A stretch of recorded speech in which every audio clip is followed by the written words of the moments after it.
జై శ్రీరామ్. శ్రీమాత్రే నమః. శ్రీ గురుభ్యో నమః. 2026 సంవత్సరం జూలై 26 తారీఖు నుంచి 2026 సంవత్సరం ఆగస్టు 1 తారీఖు వరకు ఈ వారం యొక్క వారఫలాలు ద్వాదశ రాశుల వాళ్ళకి, ద్వాదశ లగ్నాల వాళ్ళకి ఎలా ఉండబోతున్నాయి? వారఫలాలు తెలుసుకోవడానికి ముందుగా గోచారంలో గ్రహస్థితులు, గ్రహ గమనాలు. వృషభ రాశిలో మంగళ సంచారము, మిథున రాశిలో బుధ భగవానుడు స్వక్షేత్రగతుడై ఉన్నాడు. గురు భగవానుడు కర్కాటక రాశిలో ఉచ్చ స్థానంలో ఉన్నాడు. రవి కర్కాటక రాశిలో ఆయన రవిదేవుని సంచారం ఉంటుంది ఈ వారం అంతా కూడా. శుక్రాచార్యుల వారి సంచారం సింహరాశిలో, కేతు భగవానుడితోటి కూడి శుక్రాచార్యుల వారి సంచారము, రాహు భగవానుడి సంచారము కుంభరాశిలో, అలాగే ఆఖరిదైన మీన రాశిలో శనేశ్వరుని సంచారము. అన్ని రాశులను అతివేగంగా చుట్టూ వచ్చే ఏకైక గ్రహం చంద్రుడు, చంద్ర భగవానుడు. ఈయన ఈ వారం మొత్తం కూడా వృశ్చిక రాశి మొదలుకొని కుంభరాశి వరకు ఆయన సంచారం ఉంటుంది, చంద్రుని సంచారం ఉంటుంది. అంటే వృశ్చిక రాశి, ధనుసు రాశి, మకర రాశి, కుంభరాశి, ఈ 4 రాశుల్లో చంద్రదేవుని సంచారం ఉంటుంది. ఈ గోచార గ్రహ స్థితుల్లో ఏదైనా స్పెషల్ విషయం ఏమన్నా ఉందా ఈ వారం, లేదా యూనిక్ గా అందరికీ అప్లికేబుల్ అయ్యే పాయింట్స్ ఏమన్నా ఉన్నాయా? మొదటి ఇచ్చొద్దాము. స్పెషల్ అంశం అంటే బుధ భగవానుడు వక్రగతిని వీడి సవ్యగతిలోకి రావడము స్పెషల్ అంశం. అలాగే ఆయన తన స్వక్షేత్రమైన మిథున రాశిలో సంచారం చేయడము, ఉచ్చ రాశిలో గురు భగవానుడి సంచారము, వీరిద్దరు ద్విధాదశాల్లో ఉండడము, ఇది ఒక స్పెషల్ సిగ్నిఫికెన్స్. దీనివల్ల బుధ భగవానుడు స్వక్షేత్ర గతుడై ఉండడం, అది మిథున రాశి అవ్వడం వల్ల ద్వాదశ రాశుల వాళ్ళకి, ద్వాదశ లగ్నాల వాళ్ళకి కూడా యూనిక్ గా కమ్యూనికేషన్స్ విషయాల్లో చాలా బాగా ఉంటుంది. ఒక రకంగా చెప్పాలంటే ఈ వారం అంతా కూడా ప్రతి ఒక్కళ్ళు ఇంకొకళ్ళు చెప్పిన దానితోటి ఏకీభవించే విధంగా గ్రహస్థితులు ఉన్నాయి. వీళ్ళు చెప్తే నేనెందుకు వినాలి, వీళ్ళు చెప్తే నేనెందుకు ఆమోదించాలి, అలా ఉండదు. వినదగున ఎవరు చెప్పినా అన్నట్లు వేమన గారు చెప్పినట్లు అలాగ ఉంటుంది ఈ వీక్ అంతా కూడా. ఒకళ్ళ అభిప్రాయాలకు ఒకళ్ళు విలువ ఇచ్చుకుంటూ అందరికీ అప్లికేబిలిటీ, ఇది ఇంట్లో అవ్వచ్చు, బయట అవ్వచ్చు. గౌరవ మర్యాదలు చాలా ఇచ్చిపుచ్చుకునే ట్రాన్సాక్షన్స్ చాలా ఉంటాయి. ప్రతి ఒక్కరు గౌరవ మర్యాదలు ఇచ్చిపుచ్చుకుంటారు. ఒక రకంగా చెప్పాలంటే చాలా సంస్కారవంతంగా ఈ వీక్ అంతా వెళ్తుంది. వాళ్ళ అవతల వాళ్ళు చెప్పిన దాంట్లో మనకి ఎవరికైనా ఇప్పుడు మామూలుగా మాట్లాడుకుంటూ ఉంటారు. ఏదైనా అవతల వాళ్ళు చెప్పిన దాంట్లో నచ్చకపోతే వెంటనే విభేదించకుండా చాలా స్మూత్గా ఇది నాకు ఇష్టం లేదు, ఇది నేను చేయను అని చెప్పగలుగుతారు. ఆ విధంగా గోచరంలో ఉన్న గ్రహస్థితులు ద్వాదశ రాశుల వాళ్ళకి, ద్వాదశ లగ్నాల వాళ్ళకి కూడా హెల్ప్ చేస్తూ ఉంది. అలాగే ప్రయాణాలు, ఏదైనా పనుల మీద ప్రయాణాలు డిలేస్ అవ్వకుండా ప్రయాణాలు చేయడానికి కూడా ఈ వారంలో ఉన్న గ్రహస్థితులు అనుకూలంగా ఉంది. మీలో ఎవరికైనా స్కిన్ రిలేటెడ్ ఇష్యూస్ ఉంటాయి, అంటే ఎలర్జీస్ కానివ్వండి, ఇలాంటివి ఏమన్నా ఉంటాయి, స్కిన్ ఎలర్జీస్ ఇలాంటివి ఏమన్నా ఉంటే అవి కమ్ డౌన్ అవుతాయి. ఇది అన్ని రాసుల వాళ్ళకి ఇప్పటిదాకా నేను చెప్పింది అప్లికేబిలిటీ ఉంటుంది, యూనిక్గా అప్లికేబిలిటీ ఉంటుంది. అలాగే డస్ట్ ఎలర్జీస్ ఇవేమైనా వీటితో మీరు సఫర్ అవుతూ ఉంటే అవన్నీ కూడా కమ్ డౌన్ అవుతాయి ఈ వారము. నరాల బలహీనత ఉన్న వాళ్ళు ప్రత్యేకించి ఈ వారము దానికి సంబంధించిన ఫుడ్, నరాన్ని స్ట్రెంథెన్ చేసే సంబంధించిన ఫుడ్ తీసుకుంటే కనుక తీసుకున్న ఫుడ్ మన ఒంటికి పట్టి నరాలు పటిష్టంగా అవ్వడానికి అవకాశం చాలా ఎక్కువగా ఉంది ఈ వారం ఉన్న గోచార గ్రహస్థితుల రీత్యా. సో నరాలు పటిష్టంగా అయ్యే ఫుడ్ ఒకటి తీసుకోవడానికి అందరూ ప్రయత్నిస్తే కనుక ఇలాంటి ప్రాబ్లమ్స్ ఏమైనా ఉంటే సెట్ అవుతుంది. అలాగే కొంతమంది స్పీచ్ రిలేటెడ్ ఇష్యూస్ ఎదుర్కొంటూ ఉంటారు, వాళ్ళకి అది సెట్ అవుతుంది. ఈ వారము ఎవరైనా సంగీతం నేర్చుకోవాలన్న ఆసక్తి ఉన్న వాళ్ళు, మనకి సామవేదము మొత్తం కూడా సంగీతమే. సో సంగీతముని అభ్యసించాలి అన్న ఉత్సుకత ఉన్న వాళ్ళకి ఈ వారం చాలా బాగా ఉంటుంది. మంచి గురువు దొరుకుతారు. ఆ గురువు యొక్క అది ఆడ కావచ్చు, మగ కావచ్చు, పర్ఫెక్ట్గా చెప్తారు. అసలు ఇలాంటి వాళ్ళ దగ్గర అభ్యసిస్తే మనం షార్ప్ అవుతాం, షైన్ అవుతాము. ఎందుకంటే అందరికీ రెస్పెక్ట్ ఉంటుంది గురువులకి. వాళ్ళు చెప్పే సబ్జెక్టు మీద బట్ కొంతమంది ఉంటారు, వీళ్ళని మించి ఉంటారు. ఒక తపస్సులాగా చేస్తారు. రెస్పెక్ట్, నాట్ ఓన్లీ రెస్పెక్ట్, ఒక తపస్సులాగా చేస్తారు. వాళ్ళు ఏదైతే ప్రొఫెషన్ ఎంచుకుంటారో అదే ఎస్పెషల్లీ గురుస్థానాల్లో ఉన్నవాళ్ళు, ఇది సంగీతం కావచ్చు, జ్యోతిష్యం కావచ్చు, లేదా ధర్మ ప్రచారం కావచ్చు, వాళ్ళు ఒక రెస్పెక్ట్ కంటే ఎక్కువ ఒక తపస్సులాగా చేస్తారు. అలాంటి వాళ్ళు మీకు దొరుకుతారు. ఎవరైనా సంగీతం నేర్చుకోవాలి అనంటే, సంగీతము, నాట్యము, లేదా వీణా వాయిద్యము, ఇలాంటివి ఏవైనా మనకి సంబ వీటికి సంబంధించి లలిత కళలకి సంబంధించిన ఏదైనా నేర్చుకోవాలని అనుకుంటే ఈ వారం అత్యద్భుతంగా ఉంటుంది. మీరు జర్నీ చాలా బాగా సాగుతుంది. అలానే ఇప్పుడు కొంతమంది చూసే ఛాన్స్ ఉంది. అలా నేర్చుకోవాలనుకున్న వాళ్ళు దీనికి వెంటనే రిలేట్ అవుతారు ఈ పాయింట్కి. వెంటనే ఆల్రెడీ అభ్యసిస్తున్న వాళ్ళకి ఈ ఈ ఈ చాలా బాగుంది. ఆ ప్రొఫెషన్స్లో ఉన్న వాళ్ళకి, ఇప్పుడు నేను చెప్పిన లలిత కళల ప్రొఫెషన్లో ఉన్న వాళ్ళకి కూడా యూనిక్గా మీరు ఏ రాశి అన్న అవ్వనండి, ఏ లగ్నం అన్నా అవ్వనండి, మీకు చాలా బాగా ఉంది ఈ వారము. ఇప్పుడు మనం విడివిడిగా ఏ రాశుల వాళ్ళకి, ఎలాంటి 12 రాశుల వాళ్ళకి ఎలాంటి ఫలితాలు ఉంటాయన్నది మనం ఇప్పుడు ఒక్కొక్కటిగా మాట్లాడుకుందాం. మేషరాశి, మేష లగ్నంలో పుట్టిన వాళ్ళకి ఈ వారం గోచారంలో గ్రహస్థితులు ఒక్క మేషరాశి అనే కాదు, ప్రతి ఒక్క రాశి వాళ్ళని కూడా దీవిస్తూ ఉంది. మెయిన్ ఏంటంటే ఈ వారం చాలా ప్రశాంతంగా అనిపిస్తుంది. ఎనలేని ప్రశాంతత ఉంటుంది. మరీ మీ జన్మ జాతకం అస్సలు బాగోకపోతే, అస్సలు సపోర్టింగ్గా లేకపోయినా కూడా 30% ప్రశాంతత అయితే ఉంటుంది. మీ జన్మ జాతకం కొంచెం సహకరించినా చాలు, ఈ ప్రశాంతతను మీరు చూస్తారు.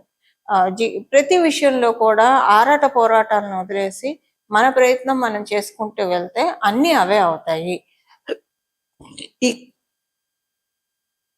అన్నీ అవే అవుతాయి అన్న ఒక క్లారిటీ తోటి మీరంతా కూడా ముందుకు వెళ్తారు. దానికి ఈ వారము చక్కటి సహకారాన్ని ప్రకృతి మాత అందిస్తూ ఉంది. విద్యార్థినులకి చాలా చక్కటి శుభ సమయము. మీరు కాకపోతే విద్యార్థినులు ఎవరైనా సరే ఈ వారము కొత్తగా ఏదైనా ఒక కోర్సులోకి మీరు వెళ్ళాలి అని అనుకుంటే ఈ వారము పూర్తిగా అనుకూలంగా లేదు. మీరు ఆల్రెడీ ఏదైనా చేసి విద్యార్థులు అనే కాదు, ఉద్యోగస్తులు కూడా, కొంతమంది వ్యాపారస్తులు కొన్ని చదువుకుంటారు. ఎందుకంటే వాళ్ళ ప్రొఫెషన్కి అది హెల్ప్ అవుతుందని చెప్పి. ఇప్పుడు ఒక వ్యాపారస్తులు అనుకోండి, ఏదో ఒకటి తెలుసుకుంటారు, దాన్నే వాళ్ళు ప్రొఫెషన్గా చేసుకోవాలని. సో ఏదైనా నేర్చుకోవడము ఒక విద్యార్థులనే కాదు, ఎవరికైనా ఇది అప్లికేబిలిటీ ఉంటుంది. కాబట్టి అలా ఎవరైనా ప్రయత్నిస్తూ ఉంటే ఇది ఈ టైం మటుకు వదిలేసేయండి. అంత పూర్తిగా అనుకూలంగా లేదు కొత్తగా ఎన్రోల్ అవ్వాలనుకునే వాళ్ళకి. ఆల్రెడీ మీరు ఒక కోర్సెస్ నేర్చుకుంటూ ఉన్నారు ఎప్పటి నుంచో, అవి బాగా ఉంటాయి, వాటికి ఉంటుంది. అంటే మళ్ళీ దీనికి ఎక్సెప్షన్ ఏంటంటే, ఒక లలిత కళలు కనుక మీరు నేర్చుకోవాలంటే నేను మొదట్లో చెప్పినట్టు దానికైతే చాలా అనువుగా ఉంది. లలిత కళలు తప్పించి ఇంకేది కొత్తగా నేర్చుకోవాలంటే ఈ వారం మటుకు అనుకూలంగా లేదు. కాబట్టి ఈ వారం ఒకటి ఈ విషయంలో స్కిప్ చేయండి. ఒక విద్యార్థినులకే కాదు, ప్రతి ఒక్కళ్ళకి అప్లికేబిలిటీ ఉంటుంది. అంటే కొత్తగా ఏదైనా నేర్చుకోవాలనుకున్న వాళ్ళకి అప్లికేబిలిటీ ఉంటుంది. ఉద్యోగస్తులకి ఈ వారం అనుకూలంగానే ఉంది, ప్రశాంతంగానే సాగుతుంది. మీకు ఎలాంటి నెగిటివ్స్ ఉండదు, పాజిటివ్స్ ఉండదు, నెగిటివ్ ఫీడ్బ్యాక్స్ ఉండవు మీ మీద. అంతా నార్మల్గా వెళ్ళిపోతుంది, కామ్ అండ్ క్వైట్గా ఉంటుంది ఈ వారం అంతా కూడా. ప్రశాంతంగా వెళ్ళిపోతుంది. ఎక్కడ కూడా ఏమి మీకు అలజడి సృష్టించేవి ఏవి ఉండవు, పరిణామాలు ఏమి ఉండవు. ఇదే వ్యాపారస్తులకి కూడా ఇదే సేమ్ ఉద్యోగస్తులకి ఏదైతే ఉందో అదే ఉంటుంది. కామ్గా క్వైట్గా మీ పని మీరు చేసుకుంటారు, ప్రశాంతంగా చేసుకుంటారు. ఎక్కువ ఈ వారం మీరు ఎవరితో ఏం మాట్లాడరు, ఎందుకంటే ఈ సైలెన్స్ని మీరు ఇష్టపడతారు. ఎంత కామ్గా ఉంది, ప్రశాంతంగా ఉంది. ఆ సైలెన్స్ని ఎంజాయ్ చేసే క్రమంలో ఎక్కువగా ఎవరితో మాట్లాడరు. చాలా అనుకూలమైన పరిస్థితులు ఉన్నాయి. వివాహ ప్రయత్నాలు చేయాలనుకున్న వాళ్ళకి చక్కటి అనుకూలమైన పరిస్థితి గోచరంలో ఉన్న గ్రహస్థితులు దీవిస్తున్నాయి. అలాగా వివాహ ప్రయత్నాలు చేసే వాళ్ళకి బాగుంది. వీరు స్వగృహం కోసము వెతుకుతూ ఉంటే, ప్రయత్నాలు చేస్తూ ఉంటే అవి కూడా సఫలీకృతం అవుతాయి. అలాగే మీరు ఏదైనా ఇల్లు మారాలంటే, అద్దె ఇల్లు కావచ్చు, లేదా వాహనం ఏదైనా కొనాలన్నా, వీటన్నిటికీ ఆ వాహనం కొనాలన్నా, అమ్మాలన్నా, అలాగే భూమి, ఆస్తి, ఇలాంటివి కొనాలన్నా, అమ్మాలన్నా, లేదా ఉన్న చోటు నుంచి ఇంకో చోటికి మారాలన్నా వీటన్నిటికీ కూడా అనుకూలంగా ఉంది.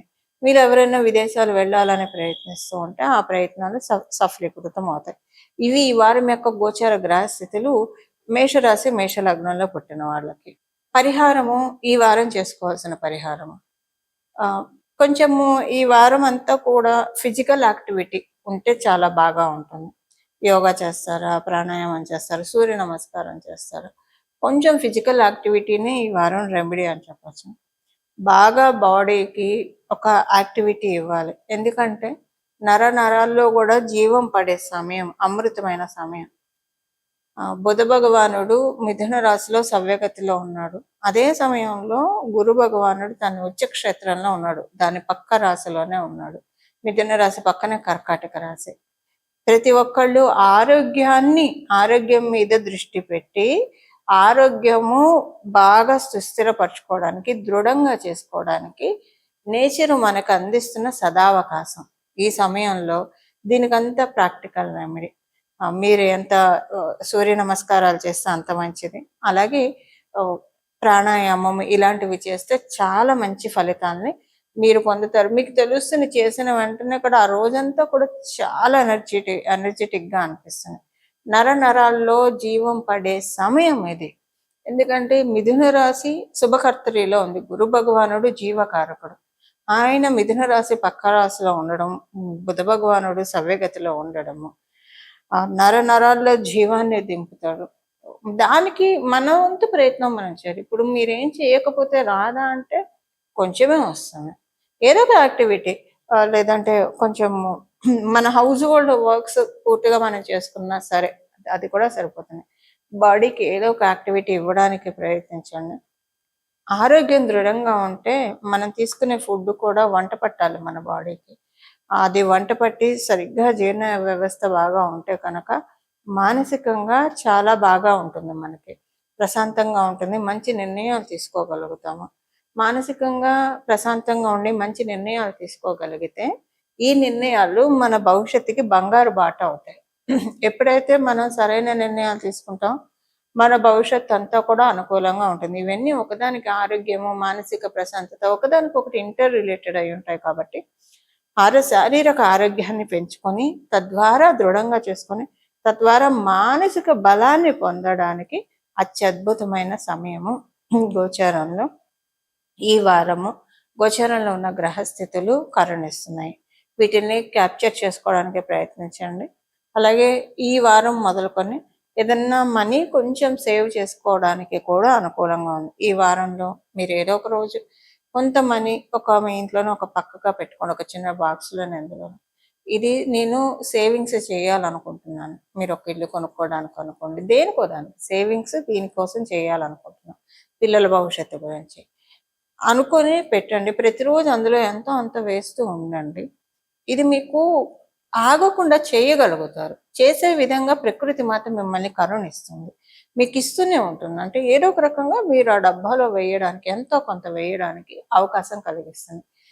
ఇంత వటుడింత అన్నట్టు ఇప్పుడు స్టార్ట్ చేసే ఈ సేవింగ్స్ మీరు చిన్న మొత్తంలో స్టార్ట్ చేసిన అది తర్వాత భవిష్యత్తులో రాబోయే 3 ఏళ్లలో 5 ఏళ్లలో పెద్ద మొత్తంలో అవ్వడానికి అవకాశాలు ఎక్కువ ఉన్నాయి. అంటే ఎలా వస్తాయి? ఇన్కమ్ సోర్సెస్ జనరేట్ అవుతాయి. ఇన్కమ్ సోర్సెస్ వల్ల మన ఖర్చుల్ని మించిన ఆదాయం మనం సంపాదించగలిగితే అప్పుడు మనకి సేవింగ్స్కి అవకాశం ఉంటుంది. అలా ఈ వారము గోచారంలో ఉన్న గ్రహస్థితులు దీవెనలు అందిస్తున్నాయి. కాబట్టి ఇది ఒక మేనిఫెస్టేషన్ అని కూడా అనుకోండి. ఈ వారం మొదలు పెడితే కనుక దీన్ని ముందుకు నడిపించే బాధ్యత ప్రకృతి మాత తీసుకుంటుంది.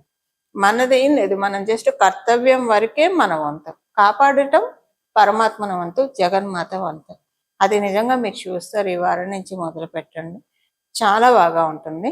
ఇలా మనందరం కూడా జగన్మాత కృపకి పాత్రలు అవ్వాలని చెప్పి, ప్రకృతి మాత కృపకి పాత్రలు అవ్వాలని చెప్పి మనందరి తరఫున మనస్ఫూర్తిగా నేను కూడా కోరుకుంటే, ఇంకొక చిన్న రిక్వెస్ట్, ఇంకొక చిన్న ఇదేంటంటే, బుధ భగవానుడు బలం గోచారంలో బాగా ఉంది కాబట్టి ప్రకృతికి ఎంతో కొంత తోడ్పాటు, అంటే మొక్కలు నాటడం కావచ్చు, లేదా దేన్ని పాడు చేయకుండా ఉండడం, దేవాలయాలకు వెళ్ళినా, రోడ్డు మీద అయినా, ఎక్కడంటే అక్కడ చెత్త వేయకుండా, నదీ తీర ప్రాంతానికి వెళ్ళినా, సముద్ర తీర ప్రాంతానికి వెళ్ళినా అక్కడ తాగకూడనివి తాగడం, తినకూడనివి తినడం, అక్కడే చెత్త పడేయడం, ఇలాంటివి చేయకుండా ప్రకృతి పట్ల మనం ఎంత బాధ్యత వహిస్తామో, ప్రకృతి పట్ల మన కర్తవ్యాన్ని మనం ఎంత బాగా నిర్వహిస్తామో, ప్రకృతి మనం మనం చేసేది గోరంతే.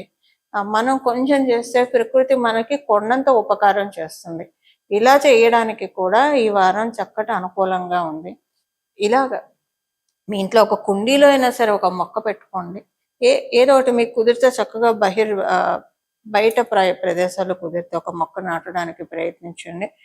అత్యద్భుతమైన ఒక మొక్క నాటితే ఆక్సిజన్ వస్తుంది అనుకుంటూ ఉంటాం కదా, జీవితంలో ఊపిరాడని పరిస్థితులు వస్తాయని చాలా మంది చెప్తే వింటూ ఉంటాం కదా. అలా మనం ఒక మొక్క నాటడం వల్ల మనకి జీవితంలో ఎప్పుడు ఊపిరాడని పరిస్థితి అంటే ఏంటి మనకు అర్థం కాదు. తెలియకుండా ప్రకృతి మాత మనల్ని కాపాడుతుంది. ఇలా మనందరం కూడా ప్రకృతి మాత యొక్క అవ్యాజ కరుణకి పాత్రలు అవ్వాలని, ప్రకృతి మాత యొక్క సంపూర్ణ కృపా కటాక్షాలకి మనమందరం కూడా పాత్రలం కావాలని చెప్పి జగన్మాత శరణాలని శిరస్సు ఉంచి నమస్కరిస్తూ మంగళం. నమో భగవతే వాసుదేవాయ.